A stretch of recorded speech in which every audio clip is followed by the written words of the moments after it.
अस्सलाम बेटा, matric physics lecture number 5 हमने लास्ट लेक्चर में डिस्कस किया था एक्सरसाइज नंबर 1.2 को और उसके कुछ क्वेश्चंस को हमने डील किया था।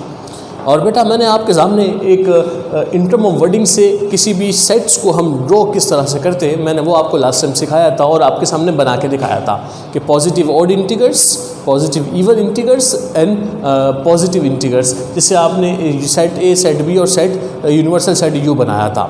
ये तो वही है जो लास्ट टाइम लिखा था, क्योंकि अपनी आसानी के लिए मैं इसे रिमूव नहीं करता, लेकिन हम डायरेक्टली बात करते हैं क्वेश्चंस के ऊपर। इस वक्त हमारे सामने एक क्वेश्चन मौजूद है, ए माइनस बी कॉम्प्लीमेंट, ए माइनस बी प्राइम। प्राइम पढ़ो या कॉम्प्लीमेंट पढ़ो आप, मैं दोनों वर्ड पढ़ता हूँ, तो कोई एक वर्ड पे आ जाते हैं, हम प्राइम पे आ जाते हैं। ठीक है बेटा, तो लिखा हुआ है ए माइनस बी प्राइम या ए माइनस बी कॉम्प्लीमेंट। तो लिखा हुआ है, अभी हमने लास्ट टाइम जो क्वेश्चन डील किया था उस क्वेश्चन के अंदर हमने बात की थी, आई थिंक सो कि लास्ट लेक्चर में हमने डील किया था क्वेश्चन नंबर 12 के अंदर ए साइमेट्रिक डिफरेंस ऑफ बी, यानी हम ए और बी के बिटवीन का साइमेट्रिक डिफरेंस मालूम करते हैं। हम ए और बी के बिटवीन का साइमेट्रिक डिफरेंस मालूम करते हैं, यानी जिसे आप डेल्टा पढ़ते हो, और साइमेट्रिक डिफरेंस हम मालूम करते हैं यानी डिफरेंस मालूम करते हैं। और जब कभी हम साइमेट्रिक, बेटा बहुत गौर से मेरी लॉजिक को सुनना, जब कभी हम किसी भी दो सेट के बिटवीन साइमेट्रिक डिफरेंस लेते हैं यानी माइनस करते हैं यानी डिफरेंस करते हैं, जब कभी हम दो सेट के बिटवीन साइमेट्रिक डिफरेंस लेते हैं तो जो सेम होता है वो तो कैंसिल हो जाता है, लेकिन जो बच जाता है, दोनों में जो बच जाता है उसे लिखते हैं। समझ आ रही बात? दोनों में जो बच जाता है उसको लिखते हैं हम। क्लियर? दोनों में जो बच जाता है उसको लिखते हैं। लेकिन अगर लिखा हुआ आ जाए, सपोज करो a माइनस बी, आप क्या करोगे? दोनों सेट को लिखोगे। माइनस का मतलब भी क्या होता है? डिफरेंस। दोनों के बिटवीन डिफरेंस करवाओगे, जो सेम होगा वो कैंसिल हो जाएगा। अब जो बच गया, जो फर्स्ट में बचता है उसे लिखा जाता है, जो फर्स्ट में बच जाएगा उसे लिखोगे।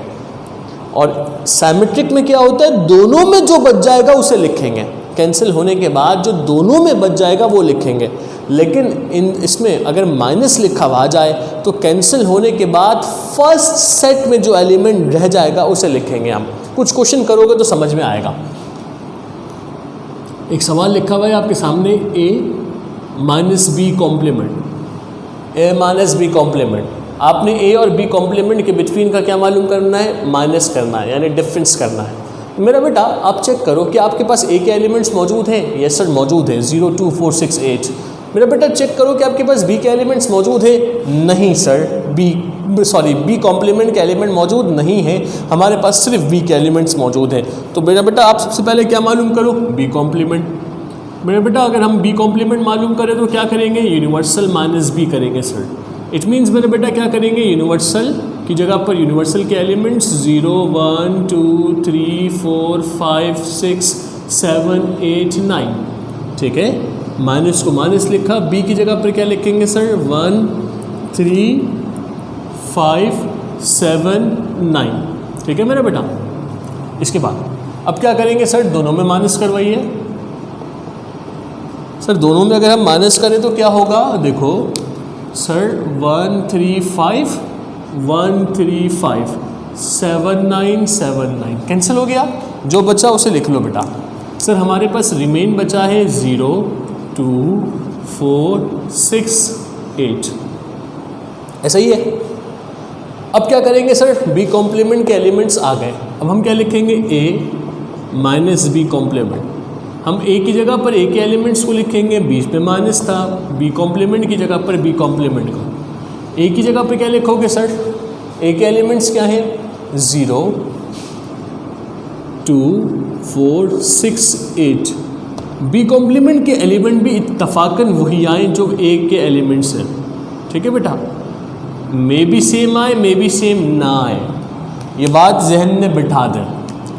अगर सेम आ गया, अभी तो दोनों कैंसिल हो रहा है, जैसे देखो बेटा 0 2 4 0 2 4 6 8 6 8, तमाम एलिमेंट कैंसिल हो गए। तो इसका आंसर क्या बनेगा बेटा?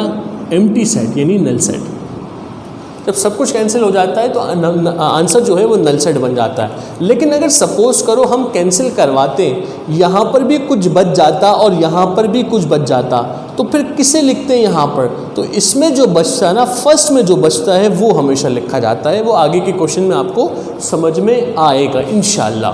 कोई कन्फ्यूजन तो नहीं है, कोई प्रॉब्लम तो नहीं है? और एक क्वेश्चन बना के तुम्हें सिखाता भी हूँ। एक सवाल है, a minus B, a minus B क्या करेंगे सर? a माइनस बी का मतलब मेरा बेटा हम a में से माइनस करवाएंगे किसको? b को। सर a की जगह पे क्या लिखेंगे? a के एलिमेंट्स 0, 2, 4, 6, 8 माइनस b की जगह पे क्या लिखेंगे सर? b के एलिमेंट्स 1, 3, 5, 7, 9। ठीक है मेरा बेटा, a माइनस b। बेटा इन दोनों में माइनस करवाओ, इन दोनों में डिफरेंस करवाओ। जो डिफरेंस, जो माइनस हो रहा है उसे माइनस कर दो, जो नहीं हो रहा उसे छोड़ दो। ठीक है सर, कुछ भी नहीं हो रहा, छोड़ दिया। अब क्या करें? आंसर क्या होगा? जो फर्स्ट में बचेगा वो तुम्हारा आंसर होगा, जो फर्स्ट में बच जाएगा वो आपका आंसर होगा। समझ आई बात? माइनस करवाएंगे, माइनस करवाओ, जो कैंसिल हो रहा है उसे कैंसिल करो, जो नहीं हो रहा छोड़ दो, भले से कोई भी कैंसिल ना हो, छोड़ दो, जो फर्स्ट में बच जाएगा वो आपका आंसर होगा। ठीक है, इसके बाद देखिएगा एक और सवाल है, क्वेश्चन नंबर 14 देखिएगा, लिखा हुआ है ए कॉम्प्लीमेंट। क्वेश्चन नंबर 14 में सवाल लिखा हुआ है A complement the symmetric difference of B. मेरा बेटा हमें मालूम करनी है A complement the symmetric difference of B. हमें ए और बी कॉम्प्लीमेंट्स के बिटवीन के सिमेट्रिक डिफरेंस को मालूम करनी है। फॉर एग्जांपल मैंने मेंशन किया A complement the symmetric difference of B. खुद बताए बेटा, अगर आपने ए कॉम्प्लीमेंट और बी के बिटवीन सिमेट्रिक डिफरेंस लेना है तो पहले तुम्हारे पास किसकी वैल्यू होनी चाहिए सर? ए कॉम्प्लीमेंट की। तो मेरा बेटा सबसे पहले हम मालूम करते हैं यहाँ पर ए कॉम्प्लीमेंट को। ए कॉम्प्लीमेंट कैसे मालूम करेंगे? यूनिवर्सल माइनस ए, ऐसा ही है। आगे देखिए बेटा कैसे मालूम करेंगे हम यहाँ पर, मैंने मेंशन किया A complement is equals to universal की जगह पर 0, 1, 2, 3, 4, 5, 6, 7, 8, 9 माइनस फिर क्या लिखा हुआ है सर? ए की जगह पे क्या लिखेंगे सर? ए की जगह पर 0, 2, 4, 6, 8। ठीक है बेटा, सो ए कॉम्प्लीमेंट बराबर किसके आ गया? क्या आपको लिखा हुआ नज़र आ रहा है बेटा? नहीं आ रहा? सॉरी, मैं इसे और अरेंज करके लिख लेता हूँ। सो के ऐसा कोई मेथड अरेंज करता हूँ जिससे आपको नज़र आए मेरा बेटा। ठीक है,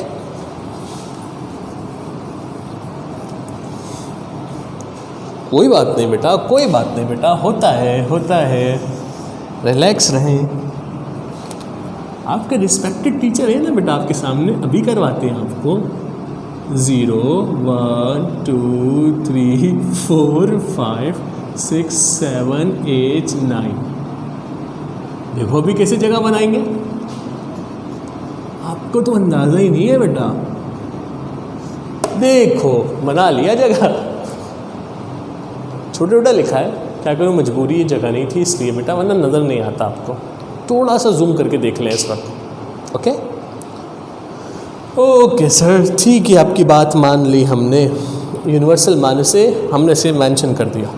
कैंसिलेशन करवाओ बेटा। 0, 2, 4, 0, 2, 4, 6, 8, 6, 8 दे आर कैंसिल सर। क्या बचा? A complement is equals to 1, 3, 5, 7, 9 आ गया ए कॉम्प्लीमेंट। अब हम क्या मालूम करेंगे? A complement the symmetric of B. It means A complement the symmetric of B. It means मेरा बेटा हमने ए कॉम्प्लीमेंट की जगह पर सेम लिखा, सिमेट्रिक को सिमेट्रिक लिखा और बी की जगह पर बी के एलिमेंट्स। इस वक्त देखकर बताएं ए के एलिमेंट, इस ए कॉम्प्लीमेंट के एलिमेंट हमने क्या मालूम किया सर? 1, नज़र नहीं आ रहा है सर, ग्रीन से मिटाएं, इससे जल्दी से ब्लैक से लिखें। 1, 3, 5, 7, 9। आई नो ये सारी बातें आप लोग दिल में बोल रहे होंगे, तो मुझे आवाज़ आ रही है आपकी। इसके बाद क्या लिखा हुआ है बेटा? बी के एलिमेंट्स देख के बताएं क्या है? 1, 3, 5, 7, 9। इत्तफाकन फिर से सेम एलिमेंट है, 1, 3, 5, 7, 9। चेक करो मेरा बेटा, कुछ कैंसिलेशन हो रही है? यस सर, 1, 3, 5, 7, 1, 3, 5, 7, 9, 7, 9, 7, 9 कैंसिल, कुछ भी नहीं बचा। जब कुछ भी नहीं बचता मेरे बच्चों तो क्या होता है सर? नल सेट होता है, जिसे हम एम्प्टी सेट कहते हैं। ऐसा ही है। बच्चों ये था आज का हमारा क्वेश्चन। एक क्वेश्चन आपको मैं होमवर्क दे रहा हूँ, आई होप सो कि आप सब कर लोगे। क्वेश्चन में होमवर्क कुछ ये है कि आपका होमवर्क है A complement intersection of B the whole complement. इसे यूज़ करेंगे और ये मालूम करेंगे। क्वेश्चन नंबर 15 है, बुक का सवाल है। कल तक मुझे ये क्वेश्चन कंप्लीट चाहिए मेरे बच्चों। आपने मुझे पहले तो 1 to 8 का असाइनमेंट बताना है, 3 टाइम्स करना है, और आज आपने जो क्वेश्चन डील किया 9 से 15 तक, हर क्वेश्चन को 3 टाइम्स आपने प्रैक्टिस करनी है, लाजिम है करनी है मेरा बेटा। और बल्कि मैं आपके पेरेंट्स से ख़ुद बात करूंगा इंशाल्लाह इस लेक्चर के बाद, और हर एक बच्चे के पेरेंट्स से मैं ख़ुद बात करूंगा इंडिविजुअली, और मैं पूछूंगा कि आप वो असाइनमेंट को चेक करें कि इसने कंप्लीट किया। मुझे पता है मेरा बेटा आप सब मेरी बात पूरी मानोगे और बिल्कुल करोगे। ये तो एक फॉर्मेलिटीज़ है पेरेंट्स से बात करना, आपके ऊपर हमें ट्रस्ट है, भरोसा है, और मुझे पता है आप सब ये सब काम करोगे। एक चीज़ मुझे आपको दिखानी है। मैंने आपसे कहा था कि मैं एक वीडियो में आपको अपना पास्ट पेपर्स का असाइनमेंट दिखाऊंगा। ये है मेरे 25 ईयर्स के पास्ट पेपर्स का एक असाइनमेंट। अप्रॉक्सीमेट ये 25 लिखा हुआ है, लेकिन है तो 35 ईयर्स, क्योंकि हम इतने ज़्यादा ईयर्स के लिखेंगे तो फिर मार्केट में बहुत ज़्यादा पब्लिकली हो जाता है, तो हर लोगों के पास चला जाता है, हर लोग लेना शुरू हो जाते हैं। इस वजह से हमने लिखा है, लेकिन है 35 ईयर्स के क्वेश्चंस। ये मेरे एक पास्ट पेपर्स का असाइनमेंट है। ये असाइनमेंट आप सबके पास मौजूद होना चाहिए। इसमें देखिए बेटा, पूरे 35 ईयर्स के पास्ट पेपर्स के क्वेश्चंस मौजूद हैं, और इसके एंड में हर चैप्टर के बेटा MCQs मौजूद हैं, हर चैप्टर्स के MCQs मौजूद हैं, और 35 ईयर्स के पूरे क्वेश्चंस मौजूद हैं। ईयर वाइज क्वेश्चन मौजूद हैं। अगर आप चेक करें तो 1993 के एक सवाल लिखा हुआ आप सबको नज़र आ रहा होगा। तो इट मीन्स मेरा बेटा कहने का मतलब ये है कि आप सबके पास ये असाइनमेंट होना चाहिए नेक्स्ट लेक्चर में, क्योंकि अब मैं आपको असाइनमेंट भी सॉल्व करवाऊंगा। जैसे ही 1.2 एक्सरसाइज हम यहाँ पे कंप्लीट कर लेंगे इंशाल्लाह। नेक्स्ट लेक्चर में, नेक्स्ट वीडियो में हम आगे के कॉन्सेप्ट के बारे में बात करेंगे। आप सब मेरा बेटा अपना बहुत ख्याल रखिएगा, टॉपिक को, लेक्चर को अच्छे से रिव्यू कर लीजिएगा। कोई भी कन्फ्यूजन हो, कोई भी प्रॉब्लम हो, फ़ौरन डिस्कस कीजिएगा। थैंक यू सो मच मेरा बेटा। अल्लाह हाफ़िज़। Thank you.